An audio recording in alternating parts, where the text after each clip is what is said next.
Comme je vais me présenter, je suis Gérard Cazorla, ex-salarié de Fralib, syndicaliste. J'ai été CGT, bien sûr, pour moi, ça coule de source. J'ai été secrétaire du CE pendant longtemps dans mon entreprise. J'ai participé au comité de groupe Unilever et Unilever européen. Donc voilà, je connaissais parfaitement les rouages de la multinationale. Fralib, c'est la multinationale Unilever. Alors, Unilever, vous devez connaître tous parce que quand vous allez faire les courses, vous avez certainement des produits d'Unilever. C'est les lessives Omo, Skip, Domesto, les dentifrices Signal, les soupes Knorr, les Miko, Lipton, le thé Lipton éléphant. Voilà, donc moi je travaillais dans cette entreprise où on fabriquait du thé éléphant et du thé Lipton.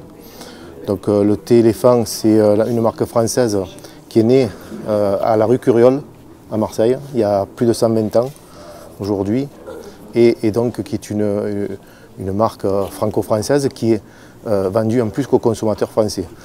La décision d'Unilever de fermer cette usine à Gémenos en 2010, en septembre 2010, n'était pas justifiée ni économiquement ni socialement. C'était 182 familles qui allaient partir au chômage, donc on s'est opposé tout de suite à cette fermeture. Alors dans un premier temps, on a essayé de faire revenir Unilever sur sa décision, mais quand un groupe multinational prend une telle décision, c'est difficile de faire revenir en arrière. Donc on a tout de suite engagé, excusez-moi, j'ai un petit problème technique. Pose-le. Voilà. Donc on s'est tout de suite engagé sur un projet alternatif à la fermeture. Parce qu'on a bien compris que ce serait difficile qu'Unilever retire son projet. Donc dès le mois de janvier 2011, annonce de fermeture 28 septembre 2010, dès le mois de janvier, on a lancé les grandes lignes de notre projet alternatif à la fermeture. Ce qui était qu'on considérait, nous, que l'outil industriel devait rester dans l'entreprise, donc rien ne devait sortir, qu'on pouvait produire sans patron. Donc les salariés, les travailleurs avaient la capacité et les compétences de produire, faire du thé, des infusions, sans chef et sans patron. Donc on avait aussi imaginé refaire de l'aromatisation, parce que nos produits sont aromatisés, et on était passé de l'aromatisation naturelle avec Unilever à l'aromatisation de synthèse dans les années 2000, début des années 2000. Et nous, on voulait revenir à des arômes beaucoup plus naturels, et donc avec des mélanges de plantes naturelles. Donc ça, c'était aussi un axe de notre projet. Il y avait aussi un axe de travail avec les circuits courts, puisque dans les plantes infusion, nos régions on peut trouver du tilleul, de la verveine, de la camomille. Voilà, donc on voulait retravailler avec le tissu régional, et on voulait aussi inventer une autre forme juridique. On connaissait les scopes, mais ce n'était pas obligatoirement le projet de scope. Donc on imaginait inventer une autre forme juridique. Bon, on s'est vite aperçu là-dessus qu'on ne pouvait pas inventer en France autre chose que le système capitaliste qu'on a aujourd'hui et le système coopératif qui existait. Donc le système coopératif, c'était celui qui se rapprochait le plus de nos valeurs et de nos idées. Donc on s'est petit à petit construit la coopérative. Mais bon, sans mal, parce que le conflit a duré 1336 jours, 3 ans et 8 mois. Donc on est passé, moi j'estime qu'on a mené à peu près 5 luttes différentes. La lutte syndicale qui est obligatoire, puisque nous on a toujours eu dans notre entreprise un syndicat CGT sur des bases de lutte et de classe. Et donc on avait un taux de syndicalisation qui était de 50% quasiment, même plus, puisqu'on était une centaine de syndiqués sur 182 salariés, donc à peu près 60% je dirais. Donc ça a fait cette force qui a permis de lutter contre la multinationale. Alors on n'a pas lutté tout seul, puisqu'on a aussi utilisé nos structures, donc les structures locales avec l'union locale d'Aubagne, avec l'union départementale, notre fédération qui a aussi joué un grand rôle, la confédération aussi qui a été partie prenante, et puis une large majorité, une immense majorité, solidarité je dirais, de partout qui est venue pour soutenir notre lutte. Donc, ce qui est fait que pour nous, ça c'est un ensemble qui a fait qu'on a pu obtenir une telle victoire contre Unilever. Mais donc ça n'a pas été sans mal, donc je disais qu'on a mené 5 luttes différentes, la lutte sociale, avec toutes les initiatives qu'on a fait pendant 1336 jours. On a mené aussi une lutte économique, puisque avec notre expert, on a démontré que Fralib, donc, qui était l'entreprise, faisait du bénéfice et était rentable. Et on a démontré que pendant 4 mois, on travaillait pour amortir tous les coûts de structure d'une usine, donc les bâtiments, les énergies, les salaires, y compris les salaires de nos dirigeants qui se payaient grassement pour nous liquider. Donc tous ces coûts ont été amortis en 4 mois. Et pendant les 8 mois qui restaient, on travaillait pour gaver les actionnaires. Voilà un petit peu la raison économique. Donc économiquement, on a aussi lutté pour démontrer tout ça. On a aussi mené une lutte juridique, puisqu'avec notre avocat, on est parvenu à faire annuler à 3 reprises le plan qu'ils appellent eux le plan de sauvegarde de l'emploi. Nous, on disait que c'est plutôt un plan de destruction d'emploi, un plan de sabordage de l'emploi, on appelait ça. Donc là-dessus, on les a mis en échec à 3 reprises. La 4e, je devrais expliquer, ça va être beaucoup trop long, mais la 4e était aussi illégale que les 3 premières, mais bon, on a réussi à un moment donné à pouvoir trouver un accord pour en sortir et pour créer notre coopérative. Mais bon, voilà, on les a mis en échec juridiquement pendant plusieurs années. On a aussi donc mené une lutte médiatique, puisque là aussi on a fait en sorte que notre conflit soit populaire. Et donc cette lutte-là médiatique, on l'a aussi gagnée, je considère. Et ce qui a fait aussi que la solidarité a été énorme autour de nous, ce qui nous a permis aussi de tenir dans les moments difficiles, parce qu'on a eu des moments où on est resté quelques mois sans salaire, donc il fallait bien trouver les moyens financiers pour que les salariés ne quittent pas la lutte parce qu'ils avaient un problème financier. Donc on s'était dit que on avait créé les conditions pour qu'aucun salarié puisse prétendre quitter la lutte par rapport aux problèmes financiers. Donc on a toujours essayé de combler les problèmes quand on les avait. Ceux qui pouvaient se débrouiller. Ceux qui étaient un peu dans la galère, on les aidait pour qu'ils tiennent dans la lutte. Et donc là-dessus, on a lutté, donc on était sur 182 salariés, on a lutté jusqu'au bout à 76. Donc 76 salariés qui ont lutté jusqu'au bout des 1336 jours, 3 ans et 8 mois. Donc ce qui fait que cette victoire, on l'a obtenue fièrement, parce que voilà, contre une multinationale, personne au départ pensait qu'on allait y arriver. Donc nous, on y a toujours cru, puisque, comme je vous ai dit, on considérait que l'outil de travail était à nous. On a occupé 2 fois l'usine pour éviter que l'outil industriel puisse partir de cette usine.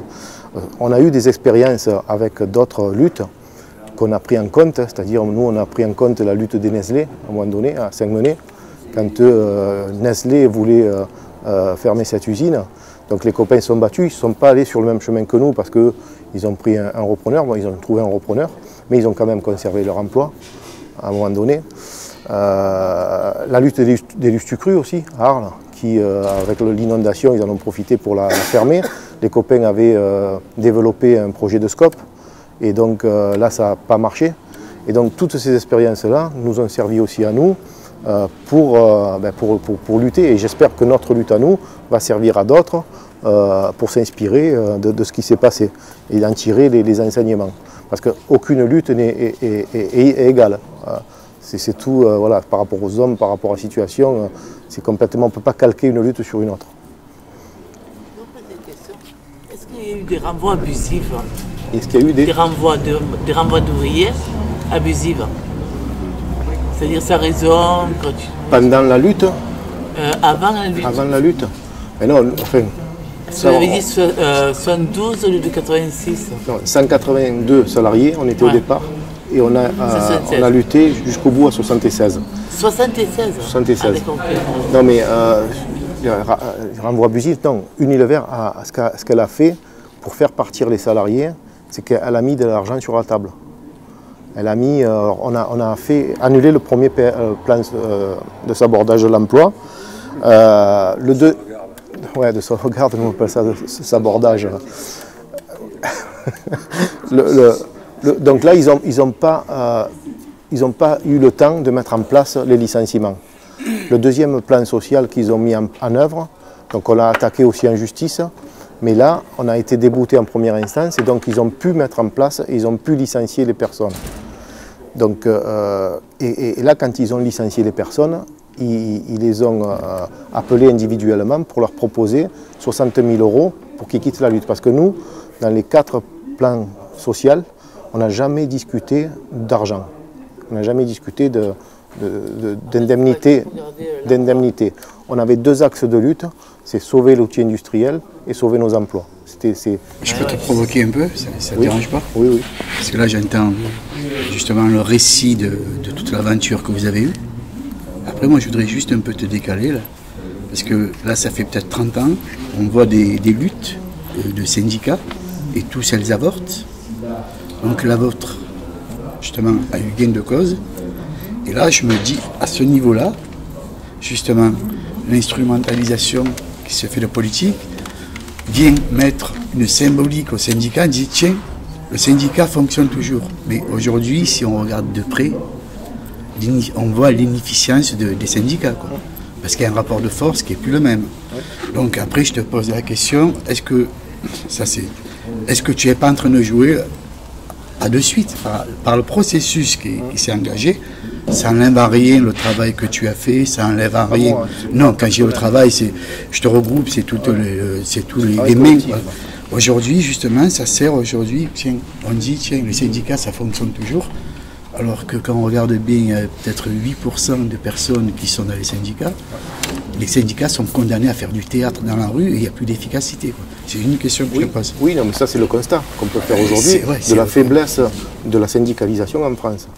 Sauf que entre la syndicalisation et l'adhésion, c'est pas la même chose. Je veux dire, on est plus en France, on est plus un syndicat, notamment la CGT, d'adhésion, d'idées, parce que sur les élections professionnelles, bon, là il y a eu un exemple hier où ils se font les gorges chaudes que dans le privé, la CFDT est passée devant, sauf que globalement, le syndicat CGT est toujours le premier syndicat de France. Oui, mais quand tu as dit ça concrètement, là, oui, mais moi je le sais, on le vit ça, parce qu'aujourd'hui, entre-temps, le monde du travail a chuté, il y a plus de 50%, 60% des quartiers qui n'ont pas d'emploi. Les syndicats, est-ce qu'à un moment donné, ils s'inspirent pour récupérer comment s'enraciner avec ces personnes pour les remettre dans des luttes collectives, quoi. Alors, le syndicat des chômeurs, ça existe. Hein. Il est ce qu'il est, mais il a au moins le mérite d'exister. Après, pour notre exemple à nous, on n'est pas des surhommes. Hein. On a eu simplement un collectif de salariés qui ont eu la volonté de conserver leur emploi et leur outil industriel. Après, on était dans un engrenage, on est allé jusqu'au bout. Ouais, je te reproche non, mais pour expliquer pourquoi on a gagné, parce que souvent on nous dit mais pourquoi vous avez gagné, comment vous avez fait pour gagner.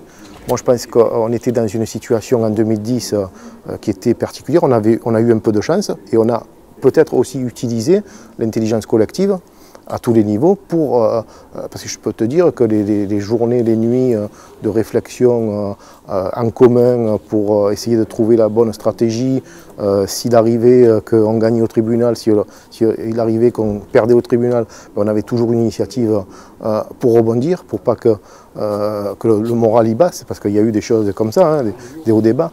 Donc voilà, moi je pense qu'on a su construire une lutte avec l'intelligence collective, parce que comme je dis, nous, la victoire, on ne l'a pas gagnée seule. C'est une victoire collective qu'on a eue. Et donc, on a peut-être utilisé, on a eu aussi de la chance, parce qu'on est tombé dans une période, parce que je n'ai pas dit qu'on avait gagné aussi la bataille politique. On est tombé dans une période où il y avait des échéances électorales importantes. Nous, les politiques, quand ils sont venus nous voir à l'usine, on leur a toujours dit, nous, ça ne nous intéresse pas que vous veniez nous voir en nous touchant la main avec les caméras. Nous, ce qu'on faisait, c'est que pendant 1 heure, on les prenait dans un bureau, on parlait du projet et on parlait comment ils pouvaient nous aider.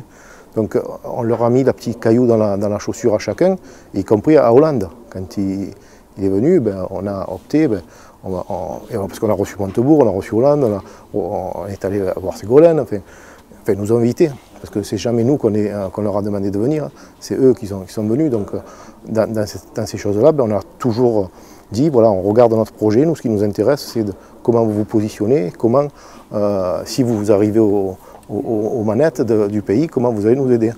Et là-dessus, il y a eu des déclarations de Montebourg et des déclarations d'Hollande.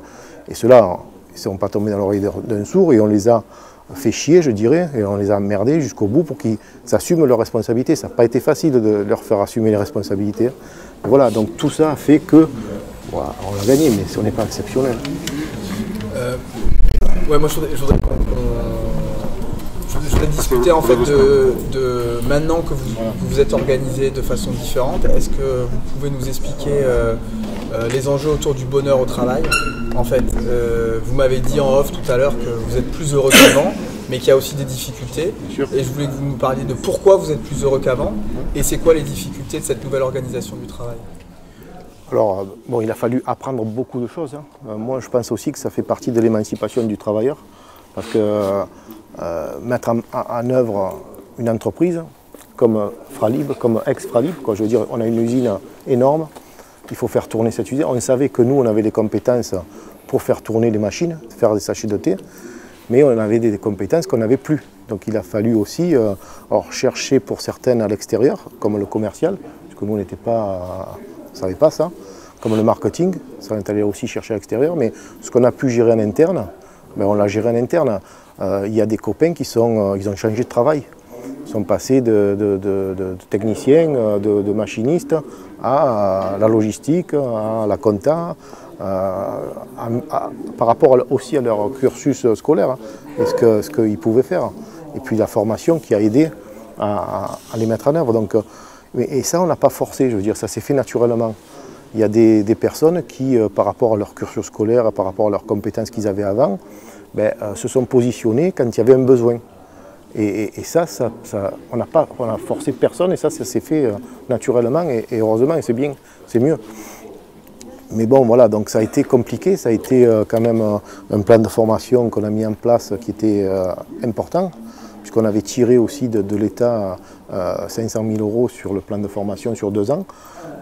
Donc ça, on l'a exploité pour justement faire changer de travail des copains où c'était nécessaire qu'on avait ces compétences-là. Donc après, oui, c'est un état d'esprit différent. C'est un état d'esprit différent parce que nous, on veut travailler en co-responsabilité, parce qu'on considère qu'il n'y a pas de chef ou de dirigeant. Donc on essaye de travailler avec les copains pour que chacun se responsabilise et qu'on ait le même objectif de voilà, il faut faire tourner cette usine, il faut qu'on pérennise nos emplois, parce que ce n'est pas encore gagné. Ça fait quasiment 2 ans qu'on a commencé, mais ce n'est pas gagné. Donc voilà, tous les jours, on est à la tâche pour essayer de pérenniser ce site. Alors après, une fois que j'ai dit ça, c'est pas tout rose, on n'est pas des bisounours comme on disait. Il y a aussi des problèmes humains entre nous, parce qu'on a la lutte derrière nous qui a aussi créé des tensions, des problèmes entre nous. Par exemple sur l'engagement. L'engagement dans la lutte n'est pas au même niveau, chacun n'est pas au même niveau dans l'engagement. Donc il y avait toujours ces critiques-là je disais moi ces débats de merde qu'on a eu tout au long de la lutte en disant ouais mais lui il n'est pas là, l'autre il vient quand il veut, moi je suis toujours là. Voilà, ça nous a pourri l'existence, mais il fallait quand même avancer. Donc, et ce débat-là, on l'a aussi dans l'engagement sur la SCOP. Et il ne faut pas croire qu'on arrive, on se fait la bise sur la bouche et on va travailler, quoi. Concrètement, comment ça se passe maintenant? Alors, les décisions, comment ça se passe vraiment? Alors, je pense qu'effectivement, bon, même si Ali il a un peu démonté l'ancien système avec le syndicat prépondérant qui a un truc qui aide à la lutte quand même. Parce pour moi, le syndicat il a été déterminant. Voilà, si on n'avait pas le syndicat, on ne serait pas là aujourd'hui. Est-ce que le syndicat, à l'heure actuelle, alors voilà, ça c'est une question qui me travaille, comment il intervient sur une... quand il n'y a plus le patron, parce que c'est quand même fait pour lutter contre la hiérarchie, contre l'autorité, contre les actionnaires, la lutte que vous avez menée. Et là, donc, il n'y a plus rien, comment cette gestion, qu'est-ce qu'elle produit quoi. Voilà, et voilà. Et donc, et après, le fait que si tu peux aller un peu plus loin dans le bonheur au travail, puisque c'est le terme quand même, si tu vois, par exemple, tout à l'heure tu me disais en off qu'il y a des gens qui sont sortis un peu de leur marasme, leur problématique qu'ils avaient, et qui ont réussi un peu à se rétablir par rapport à l'intérêt de... Il y a beaucoup de questions dans tout ce que tu leur posais. Tu crois que c'est venu pour rien? Le rôle du syndicat maintenant. Alors, le rôle du syndicat, ouais. Alors le rôle du syndicat, nous, c'est un peu compliqué. Alors pour moi, parce que moi, voilà, on a peut-être donné un exemple, on a du mal à transférer le syndicat de syndicat CGT Fralib à syndicat CGT Scopti. On a du mal à avoir des personnes qui s'engagent. Alors peut-être qu'on a donné, nous, une image qui fait peur. Parce que bon, dans l'engagement syndical et dans l'engagement sur la lutte, bon, on était 24 heures sur 24, 7 jours sur 7 et pendant 1336 jours, donc c'est clair. Et donc je pense qu'on a peut-être un peu fait peur. Alors, je ne suis pas tout seul, il y en a d'autres qui se sont engagés comme ça. Et qu'on a du mal, alors on a la volonté de transférer à des copains le syndicat, leur donner en main le syndicat. On a du mal à trouver des personnes qui veulent s'engager. Alors on a des brives, on a des choses qui se mettent en place, mais c'est difficile. C'est difficile. Alors c'est pour ça qu'à la fois, on a toujours le syndicat, mais c'est nous, c'est toujours nous, quoi. Malgré que là, il ne te demande pas d'être dans l'état d'esprit qu'il y avait avant et le nouvel état d'esprit qu'il y a aujourd'hui. Non, on est un collectif, les élus, les anciens élus, font toujours vivre. Vous êtes les chefs de l'entreprise et les syndicats en même temps? On n'est pas les chefs, on est les coopérateurs. C'est des camarades. Mais vous êtes tous chefs en fait. On est des camarades. Non, on est tous coopérateurs. Oui, mais du coup, qui c'est le contre-pouvoir? Mais aujourd'hui, c'est nous, puisque alors je t'explique comment on va fonctionner. Je t'explique comment on fonctionne là. Juste comment on fonctionne. C'est-à-dire quand on a mis en place la SCOP, c'est-à-dire qu'on a créé la SCOP en premier temps sans activités parce qu'on n'avait pas encore réglé tous les problèmes administratifs. Donc on a déposé les statuts de SCOP à la préfecture comme il faut le faire. Et donc on a élu un conseil d'administration. Conseil d'administration de 11 membres. Alors, à la sortie de la lutte, on a donné à tout le monde la possibilité d'être coopérateur. Donc sur 76 personnes qui ont lutté, 58 ont voulu être coopérateurs. Donc, et là, le fait d'être coopérateur, c'est de mettre au capital de l'entreprise.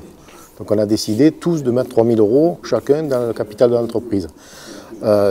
Donc sur 58 coopérateurs, on a élu un conseil d'administration de 11 membres qui représente à peu près l'ensemble des points importants de l'entreprise. Voilà. Et donc, de ces 11 membres qui ont été élus par l'Assemblée générale, on a, nous, sorti 3 personnes qui constituent le comité de pilotage de l'usine et qui sont capables de prendre des décisions au quotidien tous les jours. Parce que l'entreprise, tu ne peux pas faire attendre de réunir l'Assemblée générale pour prendre la décision. Donc, pour nous, l'organe de direction de la SCOP, c'est le conseil d'administration. Mais ce qui est prépondérant, c'est les décisions de l'Assemblée générale. Voilà. Donc, toutes les grandes décisions sont prises par l'Assemblée générale. Donc ce comité de pilotage est constitué du directeur général, parce qu'il en faut un. Voilà. Il faut qu'on se donne des titres.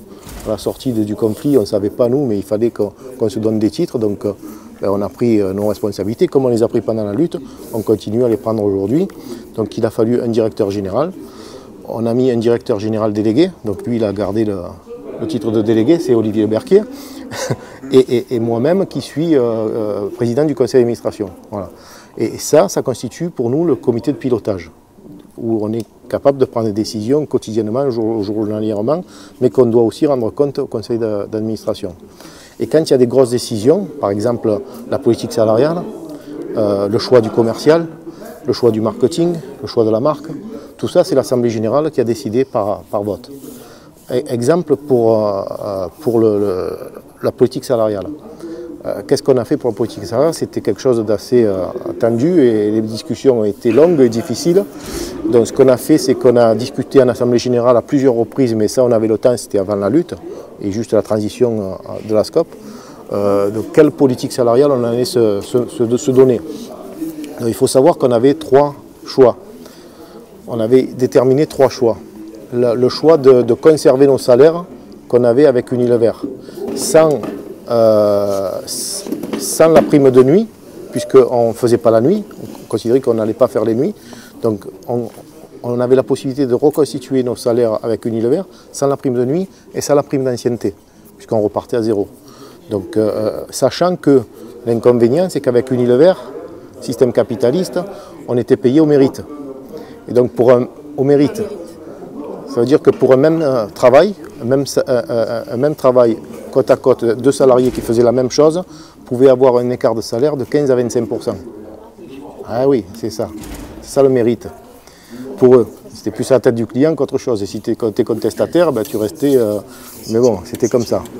Moi j'ai une question. Voilà. En fait, en attendant cette magnifique lutte syndicaliste, au départ vous étiez en fait, 182. Donc vous êtes 76 syndiqués. Non, on était 100 syndiqués à un moment donné. 100 syndiqués. Mais on est resté à 76 jusqu'au bout de la lutte. D'accord. Et quelle est la stratégie que vous avez adoptée pour convaincre et réussir cette... techniquement en fait. La stratégie, il n'y avait pas de stratégie. La lutte a porté sur le maintien de l'outil industriel et le maintien de nos emplois. Donc c'est ces 2 axes de lutte qu'on a mis en place dès le début et qui a été adopté et suivi par les travailleurs et par les copains. C'est ça. On n'a pas discuté d'indemnité de licenciement, d'indemnité de préjudice. Jamais on a discuté d'un centime d'euro dans les réunions qu'on avait avec la direction sur les plans sociaux. Non, moi je parle des arguments convaincants surtout. C'était quoi? On nous prévoyait un avenir qui était un avenir de chômage, de précarité, voire de misère. C'est ça qu'on nous prévoyait. Et pourquoi vous trouvez un nouveau métier? C'est pas possible? Et pourquoi le meilleur moyen, ce qu'on considérait, c'est que le meilleur moyen de travailler, c'était de conserver nos emplois. Oui, puisqu'on les avait. Comme il dit, c'était quel argument vous avez... Des arguments convaincants, parce qu'en fait, on les a... Mais les arguments convaincants, ils n'ont pas été... Les arguments convaincants, même plus, ils ont 90 000 euros, ils ont proposé individuellement au prud'homme et tous ont refusé. C'est 1 euro, 90 000, tous ont refusé. Moi, je voudrais juste revenir sur le bonheur. Le bonheur, attends, je te finis comme ça, je la parle. Parce que le bonheur, la lutte que tu dis, pour moi, je fais un parallèle avec les guerres de colonisation. Ils se battaient pour se libérer. Et voilà, on est dans une guerre économique. Ouais. D'accord? Donc, alors, toujours, à l'époque des guerres de colonisation, il y avait toujours un gouvernement en exil. Vous l'avez préparé avant. Et après, une fois qu'ils ont été libérés, donc la résistance est finie, chacun prend sa liberté. C'est ce que je ressens dans le truc.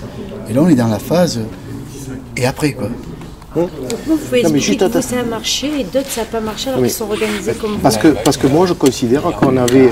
Les choses on ne les a pas décidées au moment où il y a eu la fermeture. Les choses on les a construites tout au long des années avec le modèle syndical qu'on avait mis en place. C'est-à-dire qu'un modèle de lutte, de classe.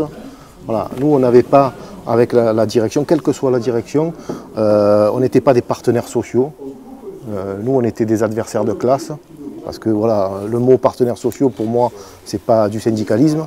On n'est pas des partenaires. Voilà. On ne défend pas les mêmes causes, on ne défend pas les mêmes choses. Donc pour nous, on a construit ces éléments-là bien avant l'annonce de la fermeture. Et les salariés étaient prêts au combat dans la mesure où voilà, on voulait te priver d'emploi. Ben non, pourquoi tu veux nous priver d'emploi alors qu'on en a un? Et on a notre outil industriel qui nous appartenait. Voilà. Et c'est comme ça qu'on a construit les choses. Ce n'est pas du jour au lendemain. Une motivation qui était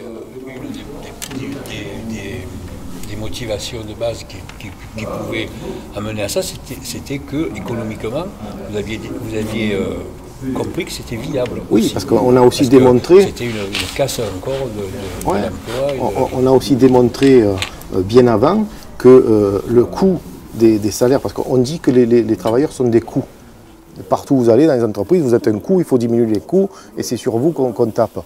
Nous, on a démontré que la boîte de thé que vous achetez dans le magasin entre 1,60 € et 2,80 €, dans les salaires, ce que pèsent les salaires dans cette boîte de thé, c'est 14 centimes.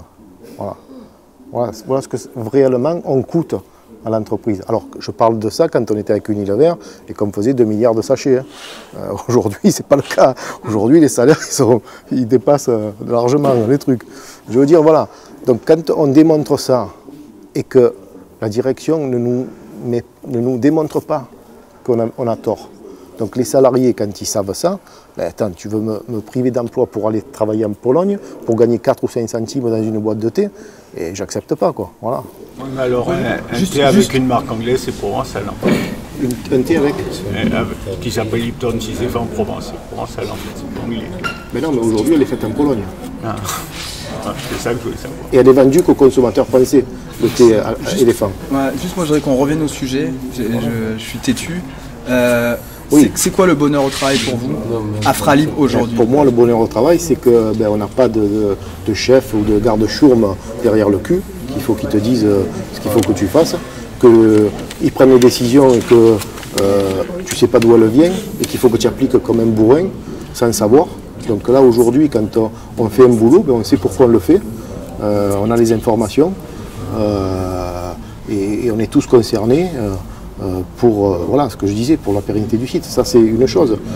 L'autre chose, c'est que tu es partie prenante, puisque tu as quand même mis au capital de ton pognon, une partie de ton pognon au capital de l'entreprise. Syndiqué actionnaire.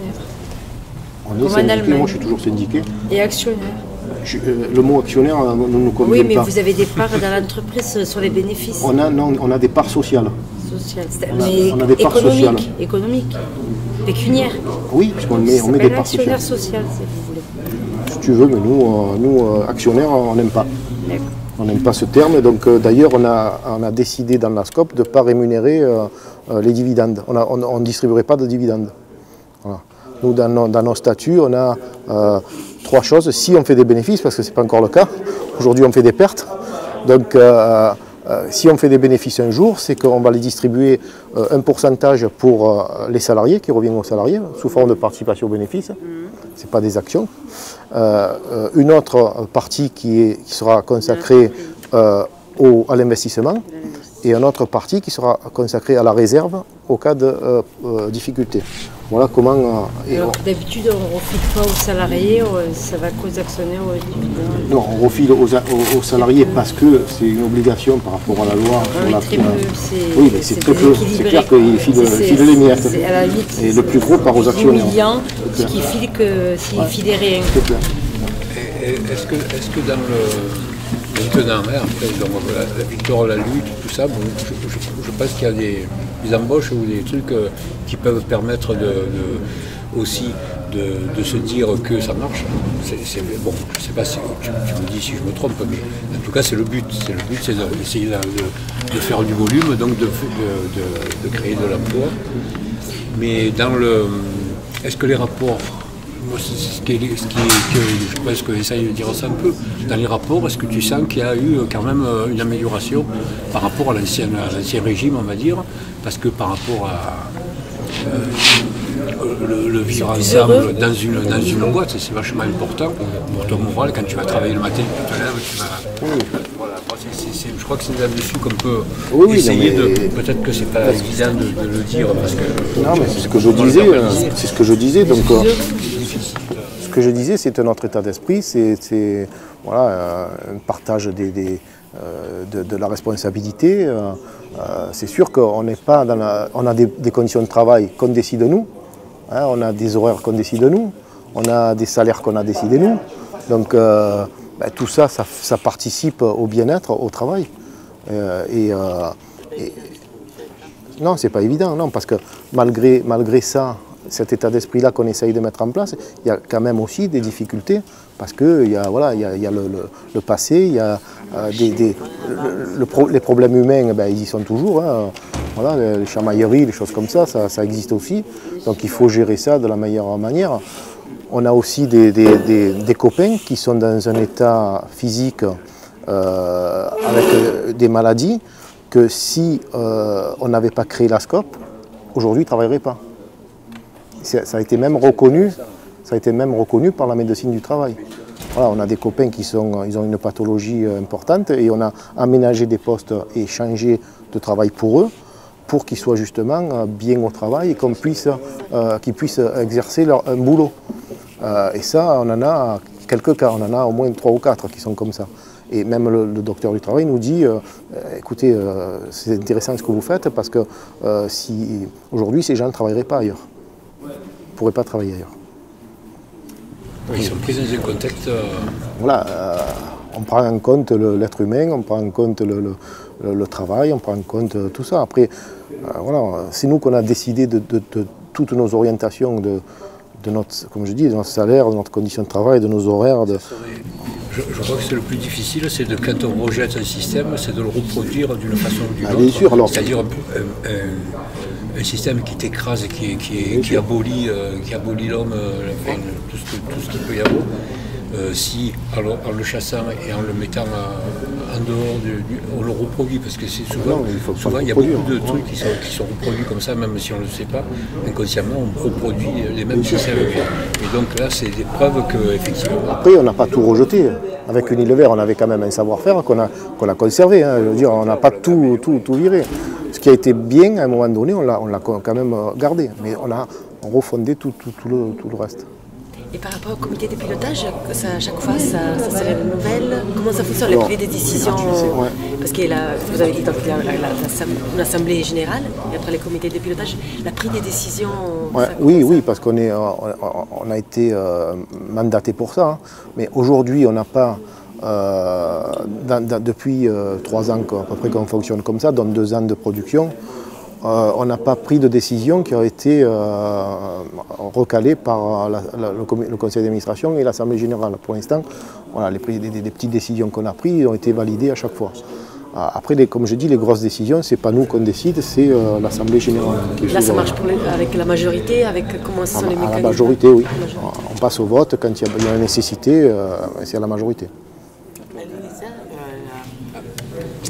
L'usine a fait faillite, c'est ça? Non, pas du tout.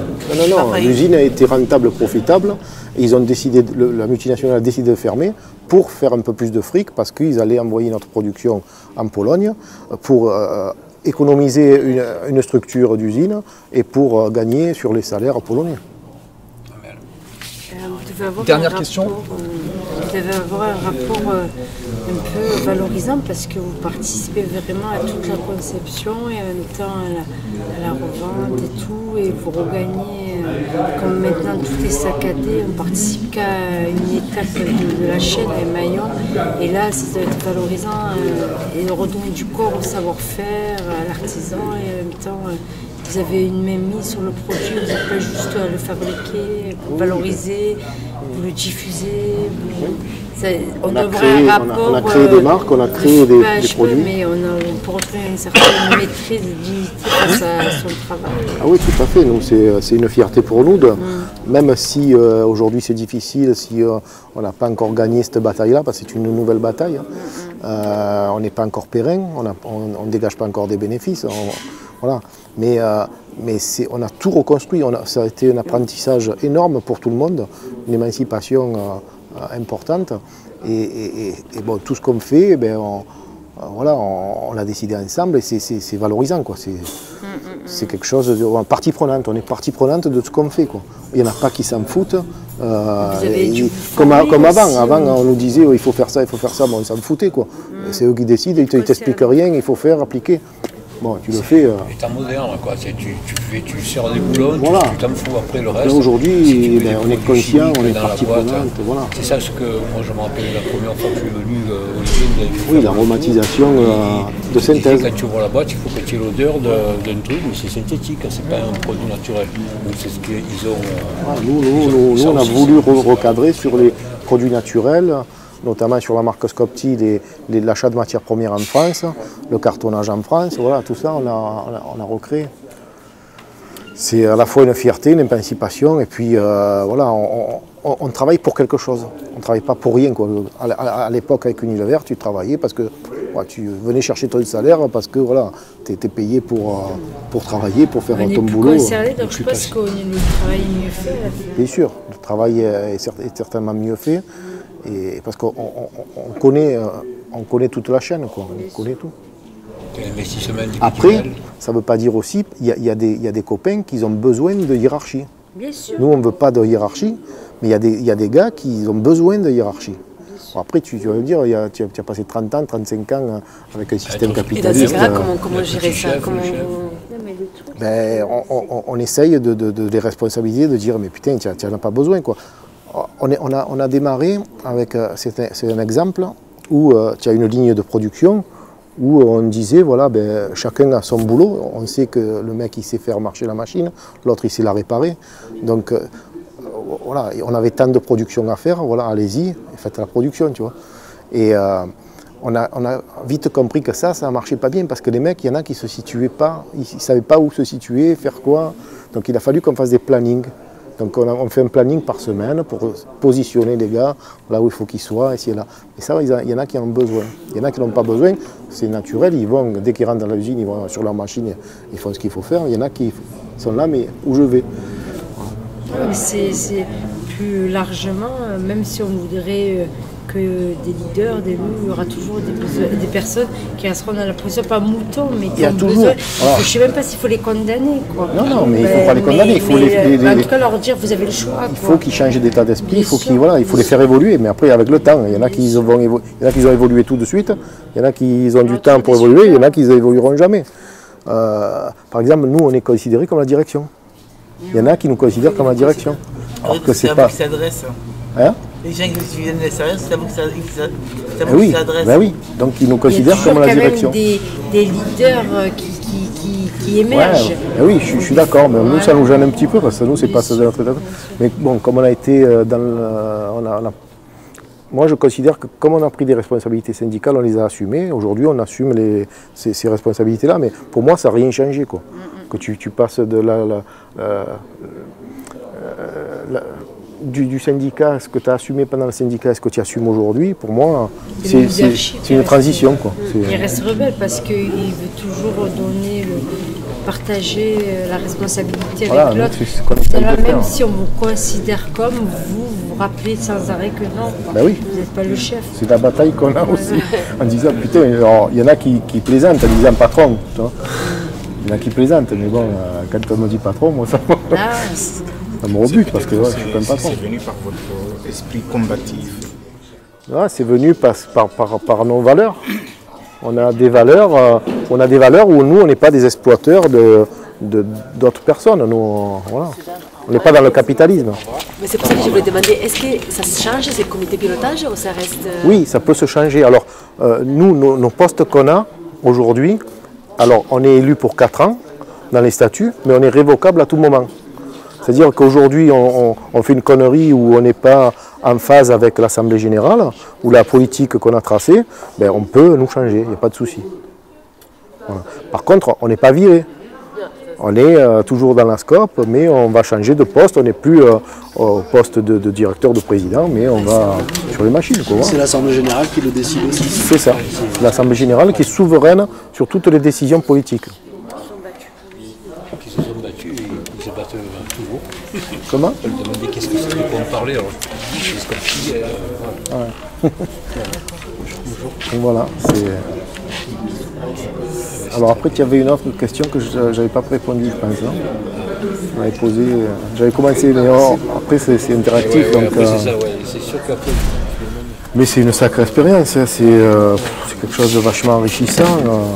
Et il doit y avoir un avant et un après quand on arrive à prendre, entre guillemets, les commandes pour l'éducation de l'entreprise, avec le contexte où toutes les entreprises ferment, malgré qu'ils sont vaillants et une volonté comme vous. Je veux dire, si au préalable, il n'y avait pas eu un syndicat soudé, c'est la base, dans la compatibilité, qui n'a jamais négocié, qu'il n'y en a pas un qui est sorti du rang, je veux dire, il faut beaucoup de conditions pour sauver une entreprise quand même. Malheureusement, ça reste une exception, Fralib. Oui, et comme je dis, il faut beaucoup de conditions. Ce serait bien qu'elle soit pérenne et qu'elle... Voilà. Moi, j'ai cité les 5 luttes qu'on a menées ensemble, que je considère, mais on a aussi une part de chance, parce que ça... C'est clair, hein, on a eu des... Vous avez provoqué aussi. Moi, je pense qu'on a eu une part de chance. Et aussi, vous êtes tombé sur mine de rien, une bonne direction. Quoi. Par rapport à l'histoire, moi je connais moins évidemment, mais je sais qu'il y avait déjà eu Olivier par exemple, et plusieurs, ils sont venus du Havre, vous avez été. Donc il y avait quand même des luttes, déjà, il y avait quand même une expérience. Il y a eu déjà dans le groupe une fermeture d'usine au Havre, voilà. où il y a eu 52 familles qui sont venues à Gémenos pour travailler. Donc ça c'est quand même des expériences vécues de salariés que ça leur reste là quand même. On les déracine de 1000 km, c'est pas pareil. Donc là, il y avait quand même un esprit combatif encore plus important parce que voilà, tu me fais le coup une fois, tu me le refais une deuxième fois, maintenant tu veux m'envoyer en Pologne. Donc voilà, il y a eu quelque chose de sûr de plus aussi à la lutte. Et en plus, on ne pouvait pas, sur le coup, leur refaire, parce qu'ils savaient là qu'il ne fallait pas négocier, qu'il ne fallait pas ci, qu'il ne fallait pas ça. Ça a été, je pense, déterminant dans votre lutte. Ouais, non, mais moi je pense que je considère que tout part du syndicat. Si on n'avait pas eu le syndicat qu'on avait eu à Fralib depuis des années, ou qu'on a construit, cette lutte on ne l'aurait jamais menée. Après, voilà, ça dépend des hommes, ça dépend de l'état d'esprit, ça dépend des circonstances, la la solidarité. Si ça avait été des vrais requins, ils n'auraient pas lâché l'affaire. Mais c'est des vrais requins. Et ils n'ont pas lâché l'affaire, moi je peux te le dire. Ah, c'est comme ça. Oui. Mais là encore, il y a des pressions. Non, pas des pressions réelles, mais par ce qu'on sait sur l'environnement commercial, il y a Unilever qui est dessous, qui souhaite qu'on meure, c'est clair. Ah, oui, au niveau de la distribution, parce que là, ils ont peur que ça reprenne. Disons qu'ils ont une telle haine contre nous qu'ils ne nous font pas de cadeaux. Et puis s'ils peuvent nous mettre des bâtons dans les roues, ils n'hésitent pas. Ils ont une telle puissance financière et humaine que ça ne leur pose pas de problème. Nous, on sait que dans des rayons de magasins, on nous a enlevés pour mettre Lipton. C'est les mecs, les commerciaux de Lipton qui sont venus, ou des gens qui payent pour faire leur rayon. C'était la question que je voulais te poser. Ça existe. Il me semble qu'il y a de moins de... Ça apparaît moins en tout cas. Là, je suis allé au Auchan ce matin et il y a toujours la statue de gondole. Auchan, c'est une exception au bagne. C'est le fief. C'est celui que vous avez le plus. Oui, mais en plus, c'est celui qui nous a parrainé pour le reste. Aujourd'hui, on est au niveau national sur Auchan, sur 6 références. C'est bien grâce aussi au directeur d'Auchan d'Aubagne. C'est lui qui nous a... En fait, il se présente comme le parrain de Scopti, quoi. Et ça nous a étonnés aussi, parce que lui, on l'a vidé quelques fois, quoi. On était juste à côté. Quand on vidait les produits d'Unilever, on l'a visité 4 ou 5 fois. Alors bon, c'est vrai que... Ce que je veux dire dans votre site, il y a de contradictoire, c'est que si on veut Fralib, si on veut s'amuser avec un jeu de mots, ça veut dire France Libre. C'est pas le cas. Oui, ça c'est ce qu'on souhaite. Par contre, on a fait pendant la lutte, on a créé une association. Alors qu'il n'y a plus rien qui reste en France finalement. Non, là on a recréé quelque chose qui est en France. Là c'est même local. Et donc on avait une association qui gérait la solidarité et tout ça, pour les momentifiés, qu'on a transformé, qui s'appelait Force et Bonté, puisque Force et Bonté, THE, avec le T, et ce qu'on a transformé en Fra-Liberté. Pour nous, Fralib, on a transformé en Fra-Liberté. Et sur nos t-shirts, quand on a gagné, on avait Fra, c'était française, fraternité, liberté, solidarité. Parce qu'on avait mis un S à Fralib. Bon, en fait, vous aussi, vous avez joué avec les mots. Oui, bien sûr. Bien sûr. Ouais, parce que Fralib, ça parlait à tout le monde. Avant la lutte, Fralib, quand on disait je travaille chez Fralib, personne ne connaissait. Et la lutte a popularisé Fralib, ce que c'était Fralib. Et quand on a voulu créer notre marque et donc créer la Scope, quand on dit Scopti, il y en a qui ne connaissent pas encore. Quand on dit ex-Fralib, ah putain, Fralib, oui, voilà. Ça a été un mot, voilà. Oui, c'est tenace, la mémoire, elle est tenace, il ne faut pas changer comme ça d'un coup. Avant, on disait Fralib, personne ne connaissait, on disait je travaille au thé de l'éléphant. Oui, à Marseille, tout le monde connaissait. Emblématique. Vous avez abandonné là, le truc. Ah ben oui, nous, non, mais parce qu'au départ, il y avait une lutte. Nous, on voulait récupérer la marque éléphant, parce que la marque éléphant, comme je disais, elle est née à Marseille. et elle a plus de 120 ans. Et donc pour nous, c'était un patrimoine de la région. Et les travailleurs qui ont travaillé dans cette usine étaient au boulevard Camille Flammarion. J'ai été embauché là-bas d'ailleurs, en 81. Tous les travailleurs qui ont travaillé là, la notoriété de cette marque, elle a été faite par les travailleurs qui sont passés, des générations et des générations. Donc en plus, Unilever a 2 marques où on fabriquait, c'était Lipton et Elephant. Elephant, c'est une marque française qui est vendue qu'aux consommateurs français. Lipton, c'est une marque internationale, ils appellent ça, Unilever a 10 à 12 marques milliardaires. Et Lipton était une de leurs marques milliardaires. Ça veut dire qu'elle dépassait le milliard de chiffre d'affaires. Une marque qui dépassait le milliard de chiffre d'affaires. Lipton était une de ceux-là. Donc on leur disait partez avec Lipton et vous nous laissez Elephant. L'avantage c'était que, 1, on conservait le patrimoine, et 2, on avait 500 à 600 tonnes déjà dès qu'on démarre la scope. Tandis que là, il a fallu tout recréer, partir à zéro. Créer 2 marques, et on sait tous la difficulté de créer des marques et y donner sa notoriété. Donc il nous faut du temps, il nous faut au moins 4-5 ans. Donc même si on a démarré bien et que même les spécialistes ils nous disent que c'est exceptionnel ce que la marque 1336 a déjà comme notoriété, ce n'est pas suffisant.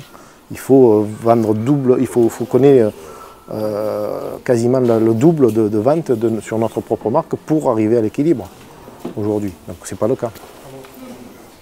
Il nous reste cette bataille à gagner, c'est pas gagné. Voilà.